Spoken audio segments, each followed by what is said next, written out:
नमस्कार, मेरा नाम Dayanand Sai, MSc second semester botany. मेरा seminar topic history of development of taxonomy, fourth paper का history of development of taxonomy यहाँ पर देख सकते हैं। सबसे पहले साइनॉप्सिस देखेंगे, हमें क्या क्या पढ़ना है।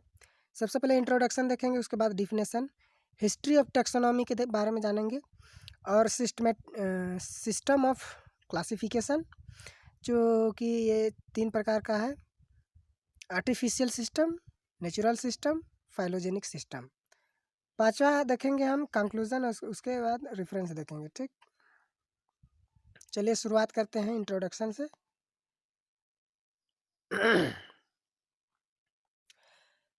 तो जीवों का वर्गीकरण का इतिहास मानव सभ्यता जितना पुराना है। ठीक, टेक्सानोमी जो है, टेक्सानोमी मतलब वर्गीकी। ये टेक्सानोमी वनस्पति विज्ञान के अंतर्गत पृथ्वी पर पाए जाने वाले पौधों की पहचान तथा पारस्परिक समानताओं के आधार पर वर्गीकरण किया जाता है। ठीक, टेक्सानोमी शब्द ग्रीक भाषा के 2 शब्दों टेक्सॉन तथा नोमस से मिलकर बना है। टेक्सा का अर्थ होता है कैटेगरी या वर्ग या वर्गक, जिसको बोल सकते हैं, तथा नोमस का अर्थ होता है टू नेम यानी नामकरण। इस प्रकार जीवों के अलग अलग कैटेगरी में रखकर उसका नामकरण किया गया। इसी प्रक्रिया को हम टेक्सोनोमी बोलते हैं। टेक्सोनोमी शब्द सबसे पहले फ्रेंच वैज्ञानिक एपी डी कॉन्डले ने उनके द्वारा उनकी पुस्तक में थ्योरी एलिमेंट्री डे बॉटनी में 1813 में किया था।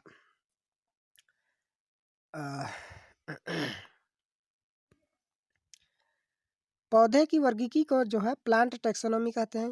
टेक्सोनोमी वनस्पति विज्ञान की वह शाखा है जिसके अंतर्गत विभिन्न प्लांट्स को जो है पहचाना जाता है। ठीक, ग्रीक दार्शनिक हिपोक्रेट्स ने 460 से 377 बीसी और अरस्तु ने जीव जगत का सर्वप्रथम विस्तार पूर्वक वर्गीकरण प्रस्तुत किया, किंतु इनका वर्गीकरण वैज्ञानिक नहीं कहा जा सकता है। ठीक, अगला हम देखेंगे डिफिनेशन कि टेक्सोनोमी होता क्या है। तो जीवों को खोजकर पहचानने, नाम देने तथा इनके गुणों एवं आदतों का पता लगाकर उचित समूहों में समूहबद्ध करने को वर्गीकरण या क्लासिफिकेशन कहते हैं, तथा विज्ञान की वह शाखा जिसके अंतर्गत जीवों के वर्गीकरण का अध्ययन किया जाता है वर्गीकी या टेक्सोनोमी कहलाती है। क्लियर। अगला हम देखेंगे हिस्ट्री ऑफ टेक्सोनोमी। तो टेक्सोनोमी का विकास या फिर उसका इतिहास क्या है। टेक्सोनोमी का इतिहास थियोफ्रास्टस 360 से 285 बीसी को माना जाता है। इन्होंने पौधों की आकारिकी और रचना के आधार पर अपनी पुस्तक हिस्टोरिया प्लांटेरम में लगभग 480 प्रकार के पौधों का वर्गीकरण किया।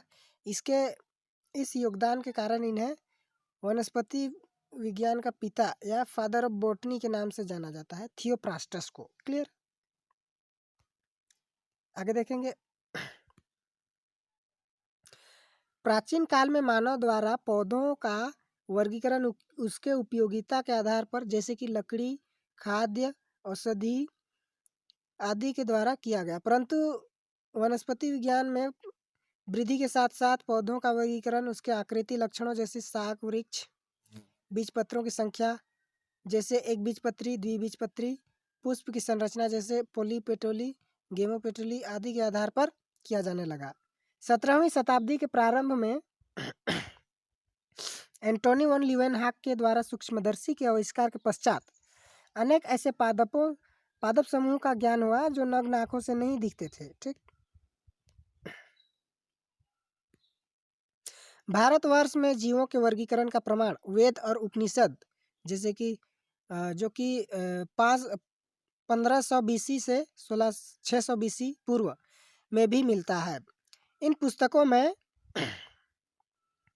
पौधों की आकारिकीय के संबंध में कई तकनीकी शब्दों की व्याख्या की गई।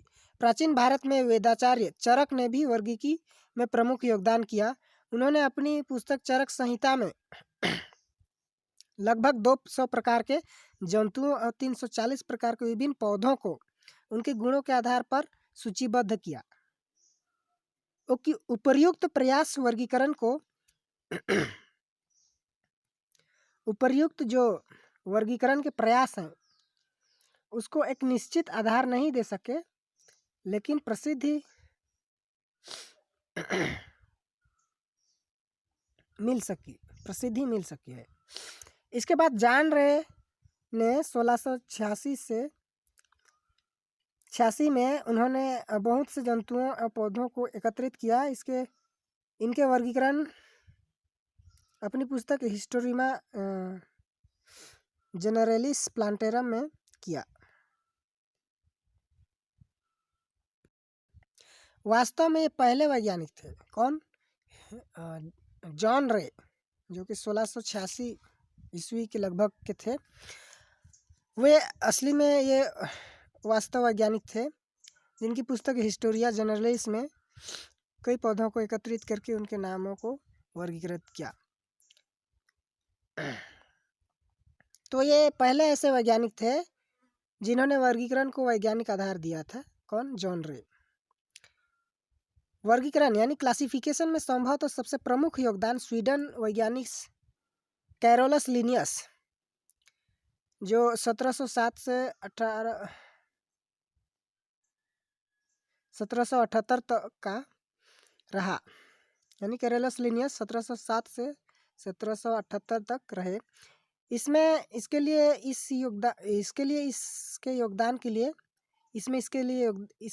के लिए जो है इनको वर्गीकरण का पितामह या फादर ऑफ टेक्सोनॉमी कहा जाता है। टेक्सोनॉमी का फादर किसे कहते हैं? तो कैरोलस लिनियस को कहते हैं। ठीक, ये याद रखेंगे। टेक्सोनॉमी पढ़ रहे हैं तो सबसे पहले टेक्सोनॉमी का पिता किसे कहेंगे इसकी जानकारी हमें होना चाहिए। तो इसकी पितामह कौन कहे जाते हैं? स्वीडन के प्रख्यात वैज्ञानिक, जो कि द्विनामकरण पद्धति को भी इन्होंने ही शुरू किया था। कौन? Carolus Linnaeus. ठीक, तो इन्होंने अपनी पुस्तक Systema Naturae, Genera Plantarum, classes Plantarum, Philosophia Plantarum में जीवों के वर्गीकरण का विस्तृत रूप से प्रकाश डाला। वर्गीकरण की द्विजगत प्लांट और एनिमल पद्धति को भी इन्हीं की ही देन है। ये सभी द्विजगत वर्गीकरण का इनकी ही देन है। ठीक, बाद में 1969 में यानी 1969 में R.H. व्हिटकर ने निम्न लक्षणों के आधार पर जीवों को 5 जगतों में या किंगडम में विभाजित किया। ठीक, तो कौन कौन से किंगडम है देखते हैं। सबसे पहले निम्न लक्षण के आधार पर 5 जगतों में डिवाइड किया। तो वो कौन कौन से लक्षण हैं तो देखते हैं। सबसे पहले कोशिका की जटिलता, जिसमें प्रोकैरियोटिक और यूकैरियोटिक सेल्स वाले जीव आते हैं। इसकी पोषण विधियाँ, दूसरी जो लक्षण है उसकी पोषण विधियाँ के आधार पर और उनके जीवन शैली के आधार पर, साथ ही साथ एक कोशिकीय है कि बहुकोशिकीय है उसके आधार पर भी। इसके अलावा जीवों का विकासात्मक या जातिवृत्तीय संबंध के लक्षण को भी साथ रखकर इन्होंने 5 किंगडम को बांटा। दो कौन कौन से किंगडम है देखते हैं। सबसे पहले किंगडम मोनेरा जगत को बांटा पहला किंगडम में। मोनेरा क्या है? मोनेरा का उदाहरण राइजोबियम या आर्कीबैक्टीरिया हो सकता है। मोनेरा का मतलब होता है जो प्रिमिटिव यानी प्रीमेच्योर्ड जो सेल्स होते हैं, जिसको हम प्रोकैरियोटिक सेल्स इसके अंतर्गत आएंगे, जिसमें न्यूक्लियस अविकसित रहता है। और ये मोनेरा जो है स्वपोषी होते हैं, जिसमें प्रकाश संश्लेषण की प्रक्रियाएं होती है। और दूसरा किंगडम है प्रोटिस्टा में अमीबा, पैरामीशियन, ये एक कोशिकीय जीव आएंगे। ठीक, तीसरा किंगडम है प्लांट्स का। इसमें एल्गी, ब्रायोफाइट्स, टेरिडोफाइट्स, जिम्नोस्पर्म और एंजियोस्पर्म आएंगे। ठीक, ब्रायोफाइट होता क्या है? ये जो है एम्फीबियन प्लांट, एम्फीबिया होता है जो जल थल दोनों में पाया जाता है। ये नम भूमि में ऊपरी सतह पर छल्ले के समान हरे परत बनाते हैं, वही ब्रायोफाइट्स होते हैं, जैसे कि रिक्सिया मार्केंसिया एग्जाम्पल में। टेरिडोफाइट्स जो होते हैं वो भी एम्फीबियम की ही तरह जल थल में पाए जाते हैं। मार्सिलिया एक उदाहरण है जो जल में पाया जाता है। और इसके अलावा फर्न्स जो होते हैं वो भी टेरिडोफाइट्स है, वो जो थल में पाए जाते हैं, ठीक। जिम्नोस्पर्म साइकस पाइनस ये इसका उदाहरण है, जो कि नेक्ड होते हैं, इसके जो फ्रूट्स होते हैं वो नेक्ड होते हैं, ठीक। एंजियोस्पर्म जो होते हैं वो बड़े वृक्ष, इसके जो इसमें 2 कोटिलीडॉन होते हैं, मोनोकोटिलीडॉन और डाइकोटिलीडॉन। मोनोकोटिलीडॉन का एग्जाम्पल धान गेहूँ है, और डाइकोटिलीडॉन का आम चना इमली आदि, जिसमें 2 कोटिलीडॉन निकलते हैं उसे डाइकोटिलीडॉन कहते हैं, ठीक। एंजियोस्पर्म में जो बड़े बड़े वृक्ष होते हैं जिसमें 2 कोटिलीडॉन इसका मुख्य लक्षण है। तो ये किंगडम प्लांटे में है। और चौथा किंगडम फंजाई यानी कवक। कवक एक परजीवी होता है, या फिर ये मृतोपजीवी भी होते हैं। साथ ही साथ इसमें क्लोरोप्लास्ट प्रेजेंट नहीं होता है, और इसमें माइसिलियम पाया जाता है। उदाहरण के लिए मशरूम, जिसको हम भोजन के रूप में भी ग्रहण करते हैं, कुकुरमुत्ता जिसको बोलते हैं, ठीक। ये किंगडम प्लांट फंजाई में है। अगला जो लास्ट है 5वां किंगडम एनीमिलिया। एनीमिलिया में जो है सभी यूकेरियोटिक सेल्स वाले जीव आते हैं, चाहे वो प्लांट हो या एनिमल हो, ठीक। इसमें नॉन फोटोसिंथेटिक होते हैं, यानी ये प्रकाश संश्लेषी नहीं होते हैं, ठीक। इसमें मल्टी सेलुलर ऑर्गेन्स पाए जाते हैं, मतलब बहुकोशिकीय जीव आते हैं इसमें। साथ ही साथ इसमें मूवमेंट्स होता है, लोकोमोशन यानी प्रचलन होता है, गति या प्रचलन होता है। हेलोजोइक न्यूट्रिशन, ये मतलब ये अंतर्ग्रहण करते हैं अपनी न्यूट्रिशन के लिए, फूड को जो है अंतर्ग्रहण करते हैं, मतलब खाते हैं। ये वाले जीव आते हैं एनीमिलिया में, ठीक। तो इसको कौन वैज्ञानिक बता था? इसको R.H. व्हिटकर ने 1969 में इन उपर्युक्त लक्षण को देखते हुए ये 5 किंगडम में बांटा था, ठीक। कैरोलस लिनियस ने वर्गीकरण के पदानुक्रम में वर्गीकरण की मूल इकाई स्पेसीज तथा सर्वोच्च इकाई किंगडम को रखा। कैरोलस लिनियस के वर्गीकरण में क्या क्या इसमें मूल और सर्वोच्च है, देखते हैं। सबसे पहले मूल स्पेसीज को रखा और दूसरा सर्वोच्च किंगडम को रखा, ठीक। तो इसमें क्या क्या है? इसमें 7 हैं। सबसे पहले स्पेसीज मतलब जाति, दूसरा जीनस यानी वंश, तीसरा कुल यानी फैमिली, चौथा ऑर्डर यानी गुण गण, और क्लास यानी वर्ग, और छठवां जो है फाइलम यानी संघ, सातवां जो है किंगडम यानी जगत को बांटा। किसने? कैरोलस लिनियस ने, ठीक। अब हम आगे देखेंगे सिस्टम ऑफ क्लासिफिकेशन। क्लासिफिकेशन की क्या क्या पद्धतियां हैं उसके बारे में चर्चा करेंगे।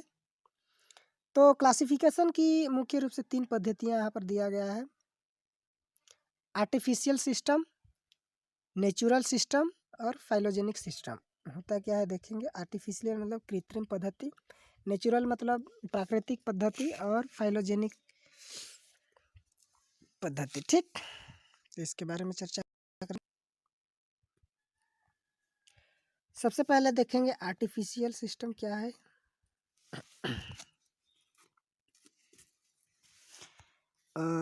यह एक प्राचीनतम एवं अप्राकृतिक पद्धति है।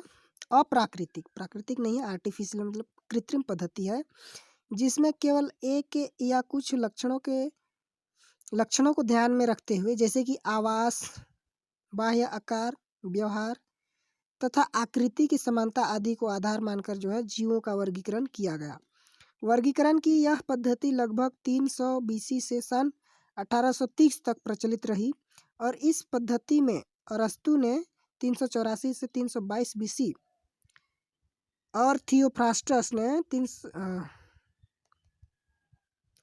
370 से 285 BC पूर्व, और जॉन रे ने 1627 से 1705 BC पूर्व इस पद्धति के प्रमुख वैज्ञानिक थे।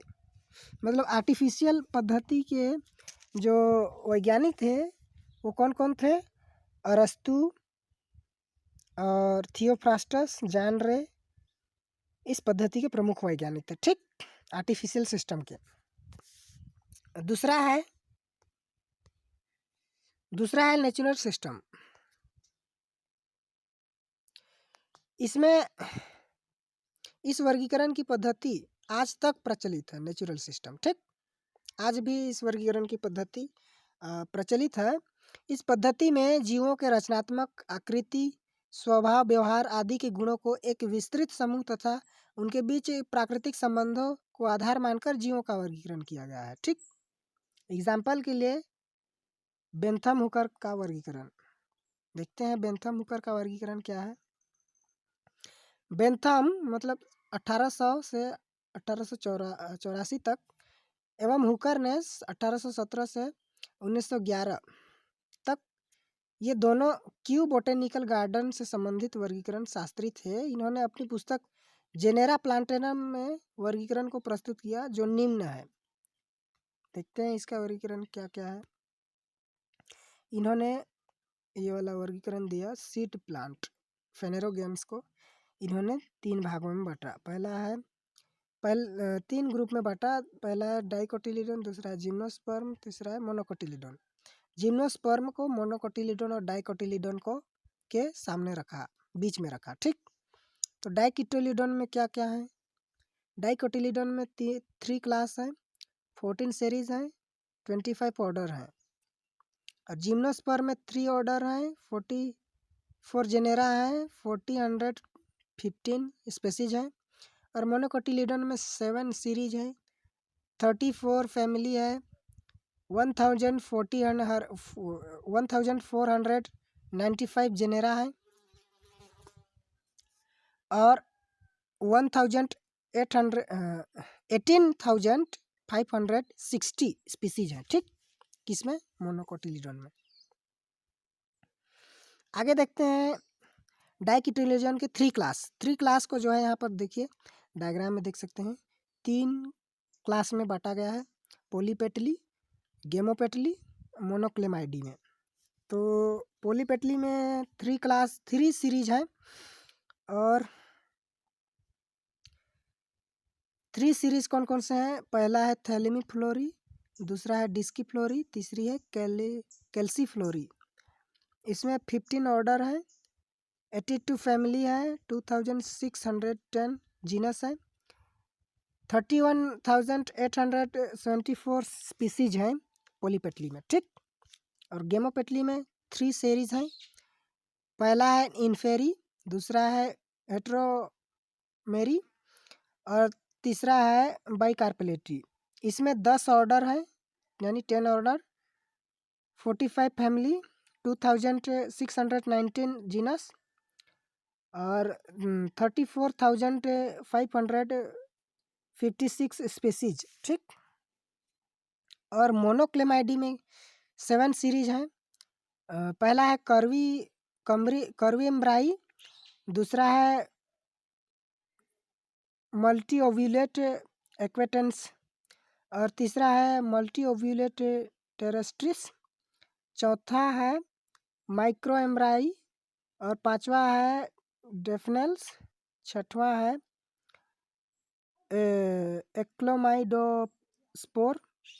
एक क्लेमाइडोस्पोरी और सातवां है यूनिसेक्सुअल्स, आठवां है ऑर्डिनेस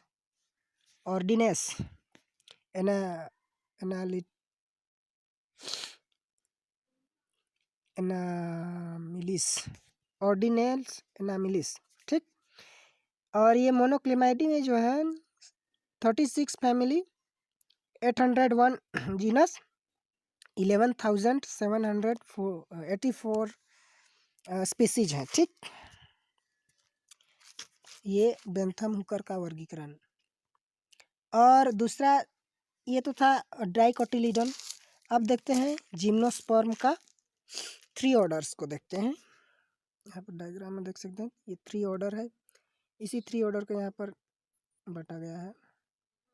देखिए, ट्री ऑर्डर को भी 3 भागों में डिवाइड किया गया है। जीनेटेल्स, यहाँ पर देखिए जीनेटेल्स, साइकेडेल्स और कॉनिफेरल्स, ठीक। 3 भागों में ऑर्डर को जो है 3 भागों में बांटा गया है, किसका? जिम्नोस्पर्म का। अब हम देखेंगे यहाँ पर मोनोकोटिलिडन के 7 सीरीज को, ठीक। नहीं, मोनोकोटिलिडन के 3 सीरीज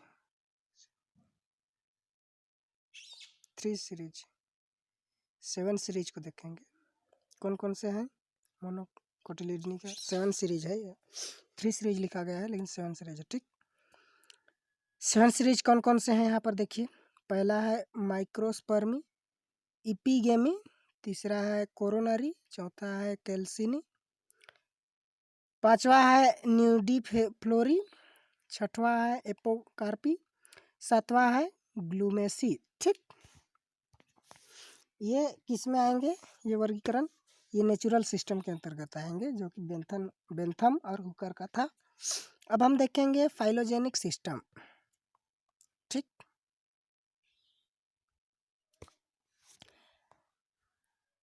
वर्गीकरण की वह पद्धति जिसमें पौधों की वर्गीकरण उसकी उत्पत्ति, विकासात्मक इतिहास एवं आनुवंशिक जातिवृत्तीय अंतर संबंधों के आधार पर किया गया है, उसे हम फाइलोजेनिक सिस्टम कहेंगे। वर्गीकरण की यह पद्धति जो है आधुनिक पद्धति है। इस पद्धति में एंगलर और प्रांटर का मुख्य योगदान है।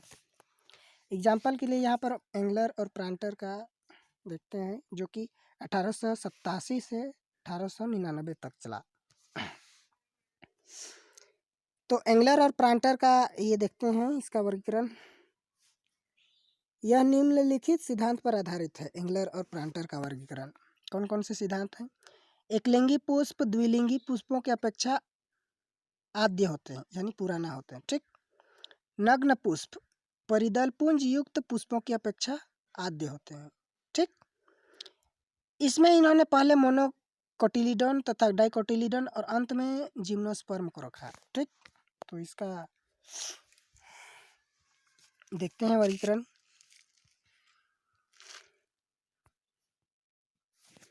यहाँ पर थोड़ा सा है